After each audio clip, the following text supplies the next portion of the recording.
21ஆம் தேதி ஜனவரி மாதம் 21ஆம் தேதி எங்களுக்கான தலைவர்த்துவ தெரிவு நடைபெற்றது. பொதுச்சபையில் 320 பேரில் 184 வாக்குகளால் நான் தெரிவு செய்யப்பட்டேன். தலைவர் தெரிவு செய்யப்பட்ட எங்களுடைய கட்சியினுடைய அமைப்பு விதியின் பிரகாரம் மத்திய குழுவை நாங்கள் அடுத்ததாக கூடணும். மற்ற தெரிவுகளுக்கு முதல் கூடணும். கூடி மத்திய குழு விஷய ஆலோசனை சபையாக மாறி ஏனைய தெரிவுகள் பற்றிய கலந்துரையாடலை மேற்கொள்ளும். ஏனைய தெரிவுகள் தான் செயலாளர், ஏனைய உபதலைவர், சிரேஷ்ட உபதலைவர், துணை பொதுச் செயலாளர், துணைத் தலைவர்கள், துணை செயலாளர்கள், மாவட்டங்களுக்கான பிரதிநிதிகள் தெரிவு செய்யப்படுவார்கள். மொத்தம் 30 பேர் தெரிவு செய்யப்படுவார். தலைவரோட 30 பேர். அதுக்கு பிறகு 11 பேரை தலைவர் தெரிவு செய்வார். இந்த தெரிவு ஜனவரி 27ஆம் தேதி நடைபெற்றது.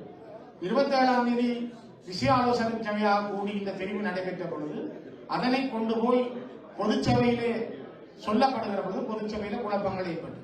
இப்ப தொடர்ந்து பொதுச்சபைக்கு அது விளங்கப்படுத்தி கொண்டு போற அளவில் பொதுச்சபையில இருந்தவர்கள் இந்த நீங்கள் விஷய ஆலோசனை சபையில மத்திய குழு தீர்மானம் எடுத்து வரக்கூடாது, இங்க விடுங்க கொண்டு கேட்டார்.